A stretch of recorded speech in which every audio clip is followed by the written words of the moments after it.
Hello everyone, welcome back to Lexora studies. இன்றைக்கி நம்ம வீடியோவில் டிஸ்கஸ் பண்ண போகிற டாபிக் என்ன அப்படின்னா privileged will and unprivileged will. Okay, கான்செப்ட்குள்ளே போகலாமா? டெஸ்டமெண்ட்ரி சக்சஷனில் வில் அப்படின்றது ஒரு இம்பார்ட்டண்ட்டான ரோல் ப்ளே பண்ணுது அப்படின்னு சொல்கிறாங்க. டெஸ்டமெண்ட்ரி சக்சஷன் அப்படின்னா நான் உயிரோடு இருக்கும் போதே நான் இறந்ததுக்கப்புறம் என்னோடய ப்ராப்பர்ட்டி இவங்களுக்கு தான் போகணும் அப்படின்னு என்னோடய டிசையரை நான் சொல்லிட்டு போகிறேன் இல்லையா, ஒரு லீகலான வேலை, அதுதான் டெஸ்டமெண்ட்ரி சக்சஷன். ஓகே, நான் டெஸ்டமெண்ட்ரி சக்சஷன் அப்படின்னா என்னோடய விருப்பத்தை நான் முன்னாடியே எந்த ஒரு இடத்துலையுமே சொல்லியிருக்க மாட்டேன், இல்லை ரிட்டர்ன்லேயுமே எழுதி வச்சுருக்க மாட்டேன். என்னோடய டெத்துக்கு அப்புறம் லா மூலயமா லீகலாக அந்த ப்ராப்பர்ட்டியை ஷேர் பண்ணியிருப்பாங்க. அதில் என்னுடைய விருப்பம் அது அந்த லீகலாக கொடுக்குற அந்த ப்ராப்பர்ட்டிக்கு என்னோடய விருப்பம் இருந்திருக்கலாம், இல்லாமலும் இருக்கலாம். பட் இந்த டெஸ்டமெண்ட்ரி சக்சஷனில் என்னோடய விருப்பப்படி தான் அந்த ப்ராப்பர்ட்டி டிஸ்ட்ரிபியூட் ஆகியிருக்கும். ஓகே, சரி, இப்போ கான்செப்ட்குள்ளே போகலாம். வில் அப்படின்றது என்ன அப்படின்னா, நம்ம ஆல்ரெடி சொன்ன மாதிரி ஆஃப்டர் டெத்துக்கு அப்புறமா நம்மளோட ப்ராப்பர்ட்டி யாருக்கு போகணும் அப்படின்னு நம்ம டிசைட் பண்ணியிருப்போம் இல்லையா, அதுதான் வில். ஓகே, அண்ட் இதை கவர்ன் பண்ணுறது எந்த ஆக்டுக்கு அப்படின்னா இந்தியன் சக்சஷன் ஆக்ட் 1925. அண்ட் இதில் டிஃப்ரெண்ட் ரூல்ஸ் கொடுத்துருக்காங்க ஃபார் ப்ரிவிலேஜ் அண்ட் அன்ப்ரிவிலேஜ்டு வில்க்கு. இது மூலயமா இட் ப்ரிவென்ட் தி ஃப்ராட் அப்படின்னு சொல்லலாம். ஓகே, இப்போ நம்ம வில் அப்படின்னா என்னென்னு பார்த்துடலாம். According to section 2H of Indian succession act 1925 கீழே பார்க்கும்போது வில் அப்படின்றது ஒரு டெஸ்டேட்டர் இருக்கார் அப்படின்னா அவருடைய இன்டென்ஷன் மூலமா நாலேஜபிளாக என்னோடய டெத்துக்கு அப்புறம் இந்த ப்ராப்பர்ட்டி இவங்களுக்கு தான் போகணும் அப்படின்னு அவங்களோட டிசையரை ஒரு லீகல் டிக்ளரேஷனாக கொடுத்துருப்பாங்க, அதுதான் வில். ஓகே, அண்ட் இது 2 டைப்ஸாக நம்ம ஆல்ரெடி சொன்ன மாதிரி பிரியுது. ஒன்று unprivileged will and another one is privileged will. Unprivileged will அப்படின்றது it is a will and இது எல்லா ஆர்டினரி பர்சனுமே மேட் பண்ணுறது. ஓகே, இதுக்கும் ப்ரிவிலேஜ்டு வில்க்கும் நிறைய டிஃப்ரென்ஸ் இருக்குது. அண்ட் அன்ப்ரிவிலேஜ்டு வில் அப்படின்றது ஜென்ரல் டைப், எல்லாருமே நம்ம யூஸ் பண்ணுறது. அண்ட் இது section 63 of Indian succession act 1925 கீழே இதனுடைய என்ன சொல்கிற லீகல் வேலிடிட்டி கொடுத்துருக்காங்க. அண்ட் இது எப்படி கண்டிப்பாக இருக்கணும் அப்படின்னா ரிட்டர்னில் இருக்கணும் அண்ட் டெஸ்டேட்டாக கண்டிப்பாக சைன் பண்ணியிருக்கணும் அண்ட் இன் ஃப்ரண்ட் ஆஃப் 2 விட்னஸோட. Okay, and most of the civilians எல்லாருமே இந்த வில் தான் நம்ம யூஸ் பண்ணுறோம். Next meaning of unprivileged will. இது ப்ரிவிலேஜ்டு வில். இது ஒரு ஸ்பெஷல் டைப் ஆஃப் வில் அப்படின்னே சொல்லலாம். ஏன்னா இது எல்லா பர்சன்ஸுமேலாம் இந்த வில்லை மேட் பண்ணிட முடியாது. சர்டைன் பர்சன்ஸ்க்கு மட்டும்தான் இதுக்கான பவர் இருக்குது. இது செக்ஷன் 65 ஆஃப் இந்தியன் சக்சஷன் ஆக்டில் டிஃபைன் பண்ணியிருக்காங்க. நெக்ஸ்ட் எந்தெந்த பர்சனுக்கெல்லாம் ரைட் இருக்குது அப்படின்னா வாரில் எங்கேஜ் ஆகிருக்காங்க இல்லையா சோல்ஜர்ஸ், அவங்களுக்கு அண்ட் ஏர்மேன்ஸ்க்கு ஆர் மெரைனர்ஸ்க்கு இந்த மாதிரியான பர்சன்ஸ்க்கு மட்டும்தான் ப்ரிவிலேஜ்டு வில் மேட் பண்ணுற ரைட் இருக்குது. அண்ட் இவங்களுக்கு நம்ம அன்ப்ரிவிலேஜ்டு வில்க்கு இருக்க மாதிரி மோர் ஃபார்மாலிட்டிஸ் எதுவுமே கிடையாது. இவங்களுக்கு ரொம்ப ஃப்ளெக்சிபிளாக தான் இருக்கும். ஈவன் தோ இவங்களுக்கு ரிட்டர்னில் இருக்கணுன்ற ஒரு ரெஸ்ட்ரிக்ஷன்ஸ் கூட கிடையாது. எந்த ஒரு ஸ்ட்ரிக்டான ரூல்ஸும் இவங்க ஃபாலோ பண்ணணும்னு கிடையாது, சைன் பண்ணணும்னு கிடையாது, விட்னஸ் இருக்கணும், இந்த மாதிரியான எனி கண்டிஷன்ஸ் எதுவுமே இவங்க ப்ரிவிலேஜ்டு வில்ல ஃபாலோ பண்ணணும் அப்படின்றது கிடையாது. ஓகே, நெக்ஸ்ட் அன்ப்ரிவிலேஜ்டு வில் எக்ஸிக்யூட் ஆகணும் அப்படின்னா அதுக்கு என்னென்ன ப்ரொவிஷன்ஸ்லாம் இருக்குது அப்படின்னு செக்ஷன் 63ல் ஒரு 3 ப்ரொவிஷன்ஸ் கொடுத்துருக்காங்க. First, signature of the testator கண்டிப்பாக அந்த வில்லை சைன் பண்ணியிருக்கணும் அப்படின்னு சொல்கிறாங்க. ஒரு வேளை he was unable to sign அப்படின்னா இன்னொரு பர்சன் பண்ணலாம். பட் இவர் எதுக்காக சைன் பண்ணுறாரு, நமக்கு இந்த வில் யாருக்கு எழுதி கொடுக்குறோம், இந்த மாதிரியான இன்டென்ஷன் நாலேஜ் அந்த டெஸ்டேட்டாருக்கு கண்டிப்பாக இருந்திருக்கணும் அப்படின்னு சொல்கிறாங்க. And next placement of signature அப்படின்னும் போது it was very important for the வேலிடான வில்க்கு இது ரொம்ப ரொம்ப இம்பார்ட்டன்ட்.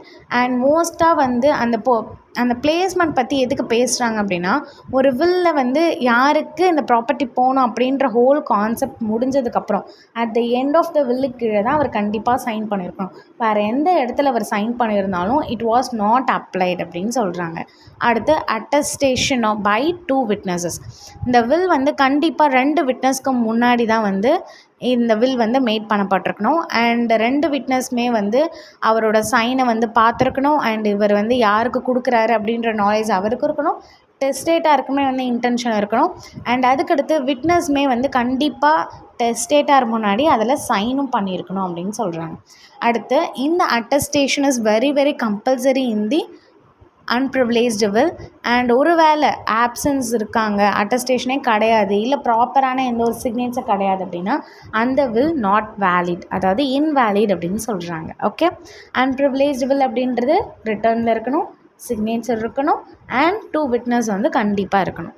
அடுத்து provisions for execution of privileged will, இது செக்ஷன் 65ல் சொல்லியிருக்காங்க.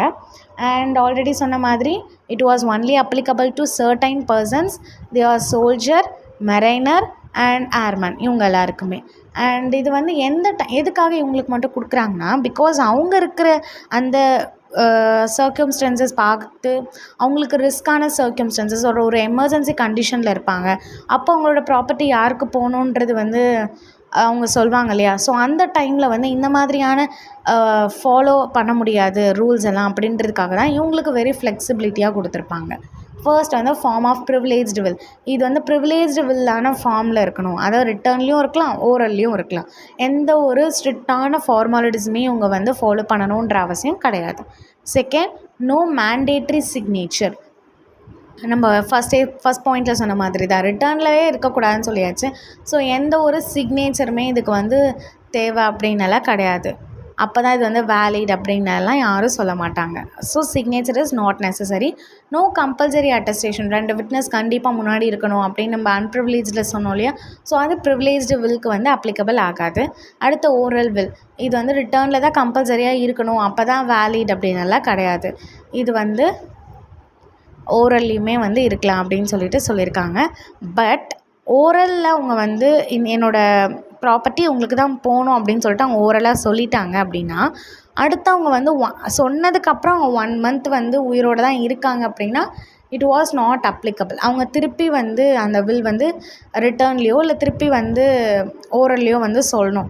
அவங்க ஓரலில் ஒரு வில் இவங்களுக்கு தான் போகணும் அப்படின்னு சொல்லிட்டாங்கன்னா, அதுக்கடுத்து அவங்க 1 மந்த்துக்கு அப்புறம் கூட உயிரோடு இருக்காங்கன்னா அந்த பழைய வில் ஓரலாக சொன்னது அப்ளிகபிள் ஆகாது. Okay, next difference between privileged and unprivileged will. First வந்து ஹூ கேன் மேக் இட், யார் இதை பண்ணலாம். அன்ப்ரிவிலேஜ்டு வில் வந்து ஆர்டினரி பர்சன் எல்லாருக்குமே அப்ளிகபிள் ஆகும். Privileged will for certain persons, அது யாருன்னு நம்ம நிறைய டைம் டிஸ்கஸ் பண்ணியாச்சு. அடுத்து ஃபார்மாலிட்டிஸ் அப்படின்னு பார்க்கும்போது அது வந்து செக்ஷன் 63 படி ரிட்டர்ன், சிக்னேச்சர், 2 விட்னஸ் இந்த மாதிரி.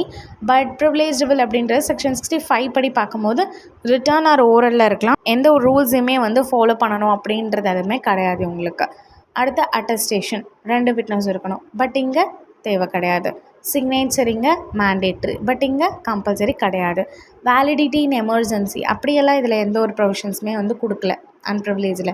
பட் இங்கே emergency conditions like war, actual service or being at sea, இது எல்லாமே வந்து இங்கே அலோவ் பண்ணுறாங்க. அடுத்து duration of validity for oral, நம்ம ஆல்ரெடி சொல்லியாச்சு அன்ப்ரிவிலேஜ்டு வில் அப்படின்றது ரிட்டர்னில் தான் சொல்லிட்டு. இப்போ ஓரலில் சொல்லியிருக்காங்கன்னா அது அப்ளைவே ஆகாது ஃபஸ்ட்டு. ஆனால் இங்கே ப்ரிவிலேஜ்டு வில்லில் பார்க்கும்போது ஓரல் வாஸ் அப்ளைட், பட் அந்த ஓரலில் அவங்க வில் சொன்னதுக்கப்புறம் 1 மந்த் அவங்க உயிரோடு இருக்கக்கூடாது. அப்படி இருந்தாங்க அப்படின்னா அது அப்ளிகபிள் ஆகாது. திருப்பி ஒரு நியூ வில் வந்து அவங்க மேட் பண்ணியிருக்கணும். அடுத்து ரிஸ்க் ஆஃப் இன்வேலிடிட்டி, இதில் வந்து அதிகமான ரிஸ்க் இருக்குது. பிகாஸ் இதில் வந்து ரூல்ஸ் அண்ட் கண்டிஷன்ஸ் எல்லாம் இருக்குல்ல, அதெல்லாம் ஃபுல்ஃபில் பண்ணணும். அப்படி பண்ணலைன்னா கண்டிப்பாக வந்து இன்வேலிட் ஆகிற சான்சஸ் இருக்குது. பட் இந்த பக்கம் அன்ப்ரிவிலேஜ்டு வில்ல ரூல்ஸ் அதிகமாக எதுவுமே கிடையாது. ஸோ எந்த ஒரு எப்படி சொல்கிறது, இது இன்வேலிட் ஆகிறதுக்கு எந்த ஒரு அதிகமான சான்சஸுமே கிடையாது. ஓகே, அடுத்து 2 கேஸ்லாஸ் பார்க்கலாம். ஃபர்ஸ்ட் கேஸில் H Venkatachalapathi Iyengar versus P N Thammajamma 1959 supreme கோர்ட்டில் நடந்த கேஸ். இந்த கேஸில் என்ன சொல்லியிருப்பாங்க சுப்ரீம் கோர்ட் அப்படின்னா, execution and proof of a will வந்து கண்டிப்பாக கோர்ட்டோட கன்சைன்ஸை வந்து சாட்டிஸ்ஃபை பண்ணணும் அப்படின்னு சொல்கிறாங்க. அதாவது என்ன சொல்ல வராங்கன்னா, இப்போ நான் ஒரு வில் கொண்டு போய் காமிக்கிற கோர்ட்டில் அதில் எல்லா ஃபார்மாலிட்டிஸுமே இருக்குது. அதாவது அங்கே கீழே வந்து பிளேஸ்மெண்ட் ஆஃப் த சிக்னேச்சர் இருக்குது, ரிட்டர்னில் இருக்குது, 2 விட்னஸ்மே சைன் பண்ணியிருக்காங்க, இந்த மாதிரி இருக்குது. பட் அந்த பர்சன் ரியலாகவே மென்டல் கெப்பாசிட்டியோடு தான் அதை வந்து சைன் பண்ணாரா, அவருக்கு அந்த நாலேஜ் இருந்ததா, நம்ம யாருக்கு வந்து கொடுக்குறோம், நம்மளோட டிசையர் படி தான் போதா அப்படின்னு வந்து இது எல்லாத்தையுமே வந்து டெஸ்ட் பண்ணுவாங்க. ஸோ கன்சைன்ஸ் ஆஃப் த கோர்ட்டை வந்து கண்டிப்பாக வந்து அந்த வில் வந்து ப்ரூஃப் பண்ணணும் அப்படின்னு சொல்கிறாங்க. அடுத்து ஜானகி நாராயண் கேஸ். இந்த கேஸ் வந்து 2003 நடந்திருக்கு. இதுவுமே சுப்ரீம் கோர்ட் கேஸ் தான். இதில் வந்து 2 விட்னஸுமே வந்து ப்ராப்பராக அந்த வில்லை வந்து சைன் பண்ணியிருக்கணும், அதாவது அந்த அட்டஸ்டேஷன் கொடுத்துருக்கணும் அப்படின்னு சொல்லியிருக்காங்க. ஃபார் அன்ப்ரிவிலேஜ்டு வில் இந்த 2 விட்னஸோட attestation is very very mandatory according to the section 63 படி. ஒரு வேளை விட்னஸ் வந்து சைன் பண்ணல ப்ராப்பராக, இல்லை அவங்களோட அக்னாலேஜ், அதாவது டெஸ்டேட்டரோட ப்ரெசன்ஸில் இவங்க வந்து பண்ணுறது இல்லை, ஃபெயில் பண்ணிட்டாங்க, அவங்களுடைய என்ன சொல்கிறது கரெக்டான சிக்னேச்சர் இல்லை அப்படின்னா the will was declared invalid. Okay, next conclusion நம்மளோட ஓன் சென்டென்ஸ்லேயே தான் வந்து எழுதணும்னு ஆல்ரெடி சொல்லியிருக்கேன். So these are the whole concept of privileged and privileged will.